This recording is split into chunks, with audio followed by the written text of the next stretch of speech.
A Lua sempre despertou muito na imaginação do ser humano desde os mais remotos tempos, desde as primeiras fagulhas de pensamento nos seres humanos mais antigos.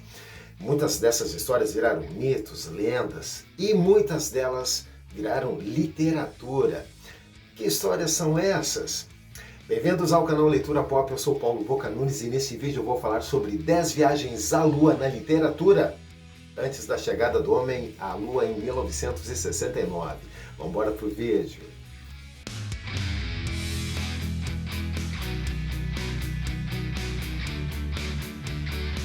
A Lua sempre foi aquele objeto de inspiração. Vamos começar pela primeira história de Luciano de Samosata. Luciano nasceu na cidade de Samosata, que fica em uma região ao norte da Síria. Ele nasceu ali por volta do segundo século. Ele escreveu as duas primeiras histórias que se tem notícia, que falam de uma viagem à Lua. São duas histórias bem distintas. A primeira é Ícaro Menipo ou Um Homem Acima das Nuvens. A história começa com Menipo contando a um amigo sobre as distâncias entre a Terra e a Lua e a Terra e o Sol. Ao ser perguntado como fez isso, Menipo disse que ele pegou asas de uma águia e de um abutre e foi até o céu. O objetivo dele era descobrir os segredos das estrelas e constelações, bem como da Lua e do Sol, porque os filósofos não davam informações muito seguras e era tudo coisa desencontrada. Ele então disse que, ao alcançar a Lua, encontrou o físico Empédocles, que o orientou em várias coisas, e depois Menipo foi ao encontro de Selene, uma representação de uma deusa da Lua. E ela pediu para Menipo enviar um recado a Zeus, porque ela estava cansada dos filósofos e daqueles que queriam estudar e desvendar os seus mistérios. Menipo então vai até Zeus, conversa com ele, troca uma ideia, dá o recadinho lá da Selene, e o Zeus também manda um recado para o Menipo, e ele finalmente volta para a Terra e assim ele encerra a narrativa. A segunda história de Luciano de Samosata é uma história verdadeira, e assim como a outra, a de Ícaro Menipo, ela também é do século II, ou do segundo século, como você preferir. O narrador começa contando a sua história, dizendo que pegou um navio, uma tripulação e saiu pelo mundo para desbravá-lo, né? Encontrar novas terras, essa coisa toda. Nessa primeira parte da viagem, é uma coisa assim meio odisseia, onde ele encontra terras um tanto exóticas, encontra assim uns seres assim meio estranhos, esquisitos, aquela coisa toda. Até que de repente o navio é pego por uma tromba d'água, uma coisa assim, uma grande ventania, e ergue aquele navio, e aquele navio vai a mais de 800 quilômetros acima da superfície, e dessa forma ele chega até a Lua. Essa história tem uma curiosidade. Essa provavelmente não é o caso apenas de uma viagem à Lua, mas provavelmente a primeira história que traz um contato de seres humanos com extraterrestres. O narrador fala então que conheceu o rei dos habitantes da Lua, os selenitas. Então, o rei disse que os habitantes da Lua estavam em guerra contra os habitantes do Sol e convocou o narrador e a sua tripulação para fazer parte dessa guerra. A descrição da batalha, descrevendo os seres alados que serviam de nave espacial, pelo que a gente entende hoje, né? Serviriam de nave espacial é uma coisa fantástica. E toda a descrição da batalha tem assim aquele clima, aquela ideia de algo épico. Inclusive, se tivesse nave espacial, com certeza cairia dentro de um gênero chamado hoje de ópera espacial. A terceira obra é Somnium, do astrônomo e físico Johannes Kepler, e teve ali o apoio, o referendo de dois bruxos, não só da ciência, como também da ficção científica, Carl Sagan e Isaac Asimov. Somnium, em latim, pode ser traduzido por O Sonho. Foi escrito em 1608, mas publicado apenas em 1634 pelo filho de Kepler, o Ludwig Kepler. A narrativa fala de um jovem islandês, o Duracotus, que é vendido pela sua mãe, Fioxilda, e ele é levado para a Suécia. Lá o garoto é entregue a Tycho Brahe, que acaba se interessando por astronomia.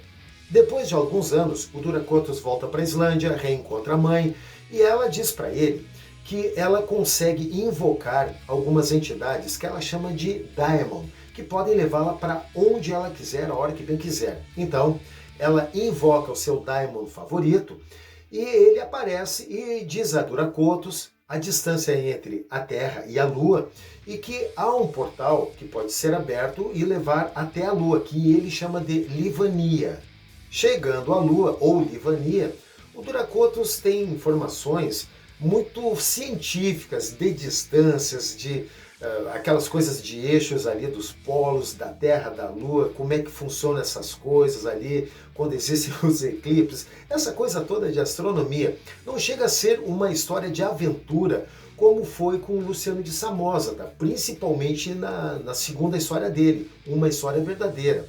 Bom, depois de uma série de descrições científicas, coisas de um astrônomo como era o Johannes Kepler, o Duracotus, de repente, ele se acorda e vê que tudo aquilo ali foi um sonho. A quarta história é O Homem na Lua, de Francis Godwin, e essa história foi publicada em 1634. A história é narrada em primeira pessoa a partir do ponto de vista de Domingo González, um cidadão da Espanha. Depois de aventuras e desventuras nas Índias Orientais e a Espanha, e de construir um aparelho que é movido por gansos que o erguem a grandes alturas, o González chega à Lua e conhece alguns habitantes que ele acredita serem cristãos e também falam uma língua em forma de melodia. Após algumas aventuras e alguns meses, ele consegue voltar à Terra. Nessa história nós temos um outro elemento, temos, não digo uma novidade, mas uma coisa bem diferente. Temos aqui o narrador dizendo uma forma que ele usou para ir até a Lua, um tipo de uma carruagem, uma coisa assim, carregada por gansos. Bom, nas duas primeiras histórias era diferente, era uma coisa ali meio de Ícaro, né? O Menipo usando asas de abutre de uma águia. Depois na segunda foi um navio levado por uma ventania. Na terceira história, o Johannes Kepler, temos aqui dizendo que abriu um portal, que é uma coisa de ficção científica, mas tinha um elemento mítico, né, que é o Daimon. Nessa aqui não, é um tipo de uma carruagem, dá para se dar os primeiros passos aqui do que viria a ser as naves espaciais na ficção científica.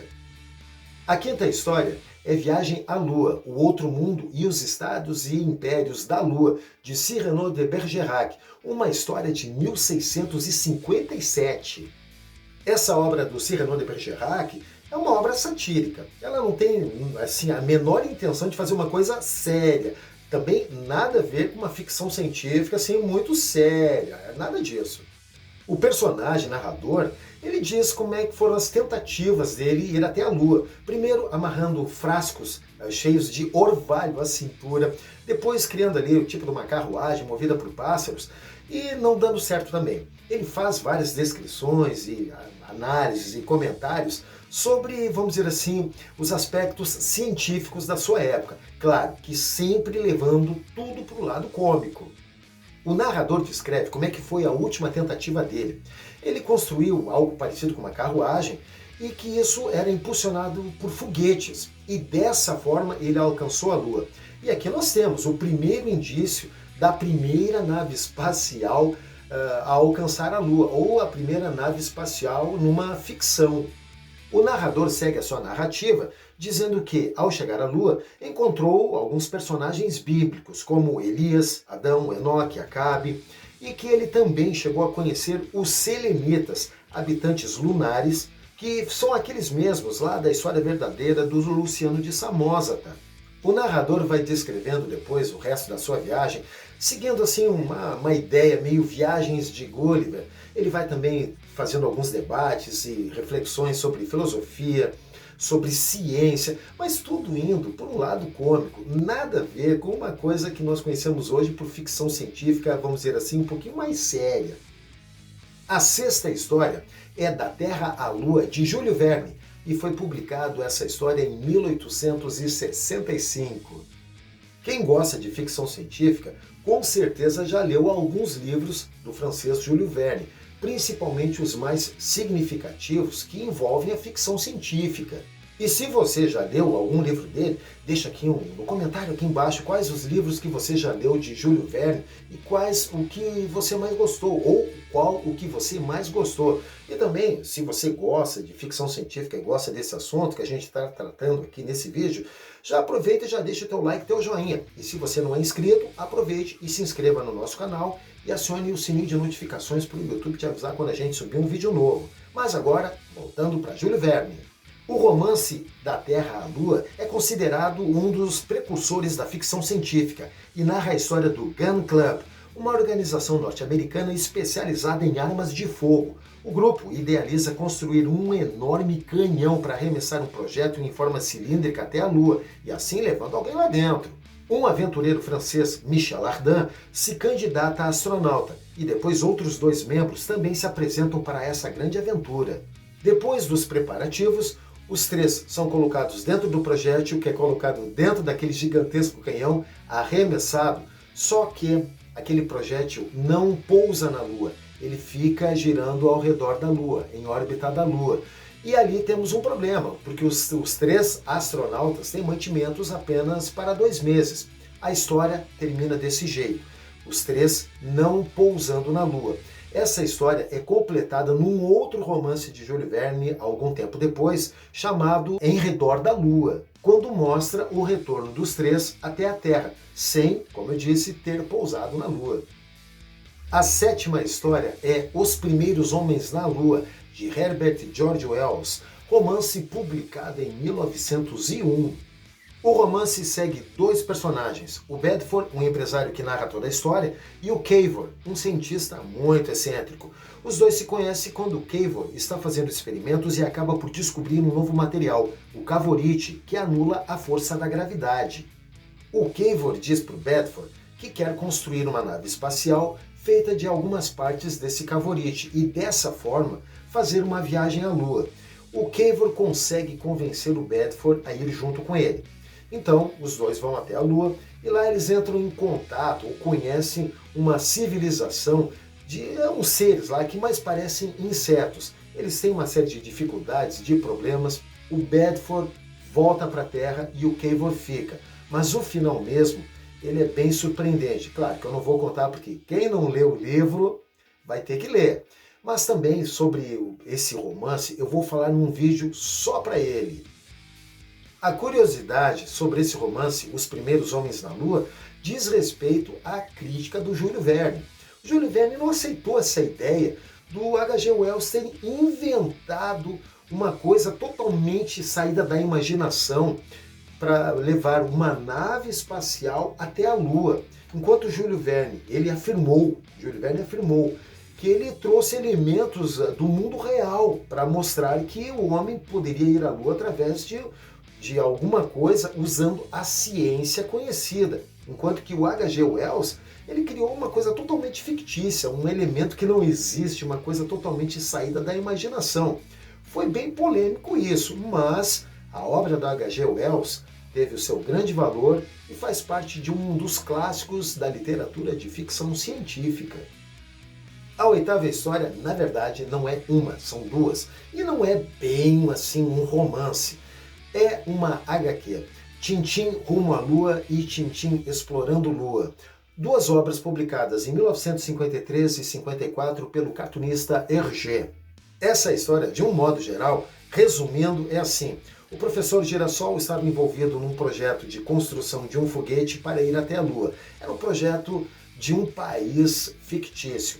O professor Girassol convida Tintin e o capitão Haddock, vai junto o cachorrinho Milu, e eles conhecem todo o projeto e embarcam no foguete para a Lua. Acaba, nesse foguete, indo 2 clandestinos, aqueles policiais, o Dupont e o Dupont, e também outros clandestinos ali que querem não só sabotar o projeto, como roubar o projeto daquele foguete que foi até a Lua. Eles ficam na Lua, pousam na Lua, tem algumas aventuras ali, alguns problemas com outros clandestinos que são espiões, até que depois de tantos problemas, muitos problemas, eles acabam voltando para a Terra. Essas histórias trazem bem aquelas coisas das aventuras do Tintin que muita gente conhece, para quem já leu as HQs, mas trouxe outros elementos também. como assim, já naquela época, da década de 1950, já se falava muito em colocar um ser humano em órbita da Terra e depois, de alguma forma, levar o homem até a Lua. E ali o Hergé, quando ele escreveu essas duas histórias, ele fez muitas pesquisas, primeiro pensando qual era a possibilidade de se alcançar a Lua, como isso poderia ser feito. Tanto que nas histórias em quadrinhos, ele mostrava ali os personagens, não só o Tintim, como o Capitão Haddock, o Professor Girassol e também o Milu, o cachorrinho Milu, usando trajes espaciais. Essa é a importância de como dar condições aos humanos dentro de uma nave espacial para uma viagem dessas até a Lua. Tudo isso o Hergé pesquisou muito para dar, vamos dizer assim, o máximo de realismo possível à sua história. A nona história é Poeira Lunar, de Arthur Clarke, um romance publicado em 1960. Neste romance nós temos uma observação importante. Como foi publicado em 1960, foi, portanto, 9 anos antes dos seres humanos terem chegado à Lua, terem pousado na Lua pela primeira vez. E acima de tudo, aqui tem uma coisa interessante. Antes ainda do homem ter chegado à Lua, e diferente de outros romances, outras coisas, aqui temos uma base lunar na Lua. O romance é ambientado no século XXI. A Lua foi colonizada e tem um estabelecimento de pesquisa, mas que também é visitada por turistas. Uma das atrações é um cruzeiro por um dos mares lunares, chamado de Sea of Thirst, feito de um pó muito fino, uma espécie de barco, o Selene, foi construído especialmente para deslizar sobre a superfície da poeira para levar turistas. O barco Selene, ele afunda vários metros na areia e o resto da história toda envolve uma operação de resgate, porque não só a tripulação, como também todos os passageiros estão correndo um sério risco de ficar sem oxigênio a qualquer momento. E há também, claro, uma corrida contra o tempo para salvar todo mundo.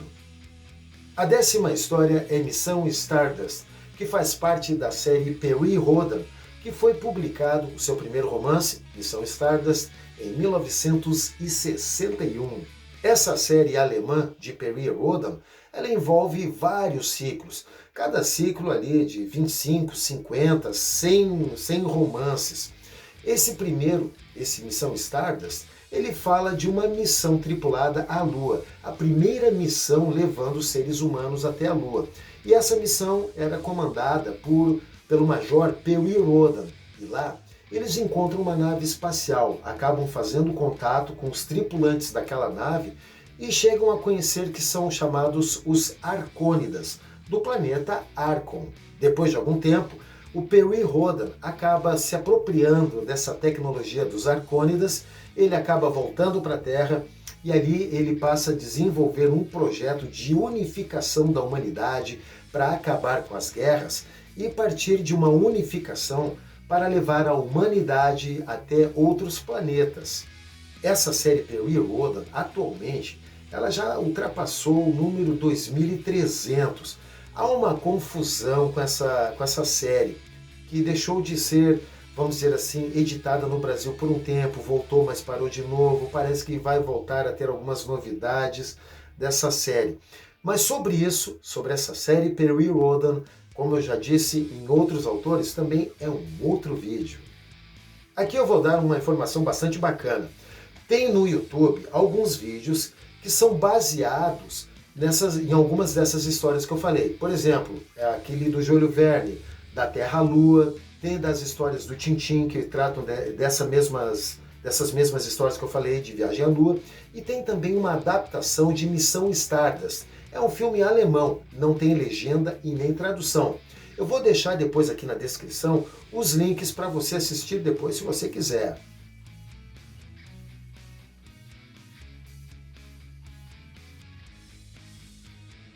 E essas são 10 histórias que eu trouxe, que eu escolhi, e que falam de viagens à Lua antes da chegada do ser humano em 20 de julho de 1969. Você achou alguma muito curiosa? Qual que você achou mais estranha e curiosa dessas aí? E sobre os romances de Júlio Verne e H.G. Wells, também sobre a série Perry Rhodan. Você já conhece essa série? Olha, eu também vou falar sobre esses caras aí em outros vídeos, é só aguardar. Se você gostou desse vídeo, já deixa o teu like, teu joinha. Também, se não é inscrito, já se inscreve em nosso canal e acione o sininho de notificações para o YouTube te avisar quando a gente subir um conteúdo novo. Porque agora a gente vai pegar a nossa nave espacial e voltar só no próximo vídeo. Tchau!